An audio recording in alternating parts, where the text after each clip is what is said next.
Hey guys, here again with another knife notes video. I'm sure you guys are absolutely sick of me doing videos on SureGrove knives, so I'm proud today to present to you the MiniBio flipper. Now, this knife was available for lottery at Friday Night Blade Affair 2021, which happened earlier this week. And a friend of mine was fortunate enough to win the lottery and was able to pick this knife up at a great price, a table price, or pretty much near there. So really excellent luck on his part. And again, I really appreciate my friends letting me take a look at these knives and do videos on them. Without their support, there would be quite a bit less content on this channel. So big thanks to my friend. Now, the MiniBio flipper is a miniaturized version of the Bio flipper, as the name suggests, which is a design that Sergey has had for quite a while now. I believe asking him a few years ago, the Bio flipper name was derived from the very nice and organic lines that this knife has. Honestly, I think all of Dmitry's designs have very organic lines, but I believe that's the reason behind the naming of the knife. And the MiniBio is a newer variant of it that, again, is just shrunk down a little bit. We've seen the Coordinal also appear with a mini version as well. And a lot of people really like this smaller size. The Bio flipper design itself has been very desirable as well.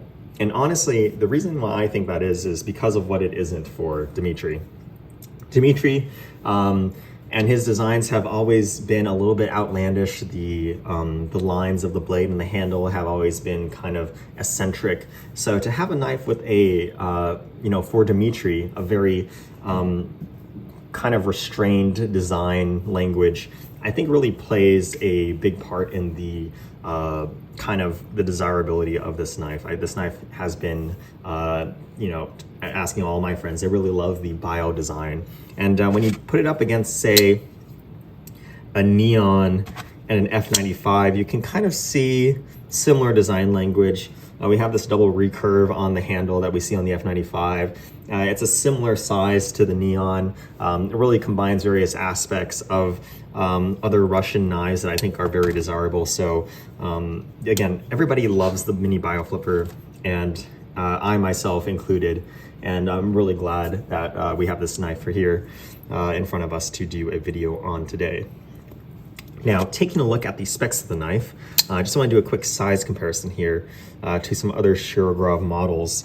Now that we have the Stella, you can see how it stacks up. We're taking a look at 3 other SureGrove models here: the Neon, the Stellar, and an F95. This one happens to be a Sinkevich Touch, which is convenient for this video.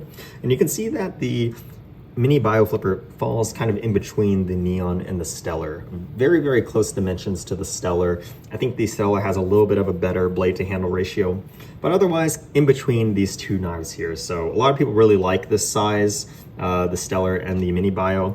I myself included. I think it's a really great size, but I am used to carrying an F95, so I also do like the full-size Bio flipper myself. Now, taking a look at the specs of the knife, you can see here that we have a cutting length that is around, I want to say 3 5/8 inches, so just a little bit over 3.5 inches. The overall length is 8 inches here. It's a little bit misleading. I'm not sure if the light can pick it up, but the backspacer does protrude a little bit. So just about 8 inches in total overall length. And with the handle length only, we're looking at just under 4 3/4 inches. Now, for the weight of the knife here, we can see that this knife weighs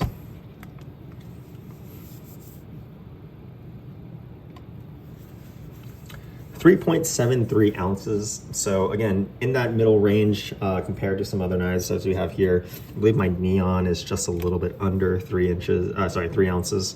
So 3.73 ounces, very nice weight, 3.74 ounces, very nice weight.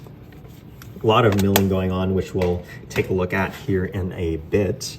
But moving on to the blade configuration, you can see here that we have a 3.5 millimeter blade stock of RWL34, which is Dmitry's preferred steel choice if he's using if he's going to go with a mono steel blade. We have satin flats here, and for the bevel, spine, and swedge, we have what Dmitry calls his SS finish, or scratch satin, I believe. Basically what he does is a hand rub satin finish on the bevels and swedge, and then tumbles that in some media to get a nice working finish, something that it will, handle wear very well. Personally, I do like Dmitry's hand rubs, and it would be nice to see it on a knife, especially with these fancy Carboquartz inlays. But I will say that this finish would definitely hold up very well to wear and any scratches through any use of the knife. I really do love this large swedge that Dmitry has been doing recently on his knives. The mini Coordinal as well seems to have it, and I really think it's just awesome in your face, and something that Dmitry would definitely do. The spine again has that same SS finish on it as well, and the jimping, I really love here how the jimping is kind of on two levels here, and also kind of ramps down with the blade. Usually I like kind of blades that have a ramp that goes up for your thumb to rest on, or kind of a slight curve, like what the Stellar has. But having it ramped down is something that Dmitry has been doing on a couple of his knives, and I honestly think it's all right. Pretty nice design for the jimping here. It's actually not too aggressive, the jimping here. I think it could be a little bit more aggressive, but it is certainly usable in my opinion. Now, this edge right here is extremely sharp. I think Dmitry does quite a bit more acute an edge than what we see with Shirogorov. The secondary bevel is proof of that. It is a little bit taller, and this edge is incredible. I haven't handled too many of Dmitry's edges personally, but man, this one comes screaming sharp from the maker. Now, the flipper tab is also something I want to talk about. A lot of people have had PTSD with Dmitry's recent designs, especially the collaborations with Shirogorov. Starting from the Sigma, continuing with the Pero, and then now with the Kami, Dmitry has been on this craze of low-profile flipper tabs. And this knife is no exception. When you throw it up against a neon tab, it does make the neon tab look a little bit big. But unlike the knives that I had just mentioned, this knife has the flipper tab positioned pretty much directly above the pivot, exactly like what you would see on Sergey's designs, F95, Stellar. Having the flipper tab right above the pivot really gives you a really nice break on the detent. It's not push button, which I personally don't like, and there isn't too much force required to make it break. Especially the Kami and the Pero, having the flipper tab so much far forward really makes the detent feel a lot harder than it needs to be. So this knife, I think, has the most excellent flipping action. The detent is crisp, it's not too heavy, the flipper tab placement is perfect. The size, while on the smaller side, is complemented by this very, very aggressive jimping here that in no way is painful given the perfect amount of force required to flip the knife, but it engages your finger very firmly. There's almost no way that your finger is going to slip off of this flipper tab. The jimping is just that good. I really wish that kind of jimping was here on the blade as well, but I digress. But yeah, either way, after handling the Kami and the Pero and Sigma, I really wish they went with a flipper tab design like this. I think this is absolutely perfect. Reduced sized compared to other knives in its class, but excellent, excellent action. The handle itself, again, has this beautiful inlay of Carboquartz, which I think is very timely considering the fact that Carboquartz as a material is on its way out. There doesn't seem to be any more being made available to makers. So I think that really adds to the desirability of this knife. And I honestly really love just normal plain black Carboquartz that is finished very well. As you can see here, it just captures the light beautifully at different angles. The handles themselves are 3D contoured with this very gentle curve. The inlays as well are contoured. The inlays are also slightly proud of the handle. I think that really helps fill out the hand, especially with a knife that is as small and thin as this. Any bit of additional thickness, I think, helps in the feel in the hand. The handle itself has a wonderful finish. It looks kind of like a ceramic bead blast here, but there doesn't seem to be any signs of tumbling to hide the scratches, but just excellently finished and provides good contrast to the black Carboquartz inlay. The pivot itself, something that I didn't notice in the photos, but as you can see here, we have a polished geometric pivot, something that is very, very Sinkevich-esque. But we also have these little, I guess you could call it a pivot collar inlay, I guess, that is kind of encircles the main steel pivot at 3 different points here. Really excellent design, and Dmitry has been experimenting with these unique pivot collar, pivot designs, and I really love it. This is just darkened titanium here, but you know, one of these things that you really need to take a look at the knife closely to fully appreciate. Moving on to the lock side here, you can see we have those same, that same darkened titanium collar with the steel screw and the signature tri-lobe screws for the pivot screw. I am surprised to see the Torx on the lock bar insert and also the clip screw, since Dmitry has recently moved on to using tri-lobe screws on pretty much all of his hardware. It is interesting to see that. The screws are still made by him. This screw is I can tell, definitely is especially purpose built to contain the clip backspacer and attached to the show side handle. So it's not like he's not making his own hardware for everything. So I find that interesting that he decided to opt for Torx, which is something that we've seen on his older knives where only the pivot screw would have his signature tri-lobe design. The lock side itself has also a ton of Carboquartz on it. First, we see it in the traditional areas for the lock side for an inlay, but we also see it inlaid here on the lock bar itself, which I think is amazing. Something that you really, really don't see. And I'm really glad that Dmitry took the time to do that. It really makes the inlays look almost symmetrical in terms of the amount of area that is inlaid with Carboquartz. The clip itself is a really excellent design. Dmitry, again, always comes out with different clip designs for all of his models. And I really love the simplicity of this clip. The fact that it is symmetric on the left and the right side. Just really excellent design. I really love the clip. It is so simple, yet at the same time so elegant. You can see here how it has such a generous scoop for attaching onto your pants. And the retention itself is quite good as well. Now, taking a look at the backspacer here, you can see we have a nice gear pattern and quite a long backspacer for this knife as well. The backspacer does stand a little bit proud, something I mentioned when measuring the length of the knife. Very interesting bevels on the edge here as well that comes to a point. And we also have these 4 dots that are have been milled into the backspacer and filled with super luminova.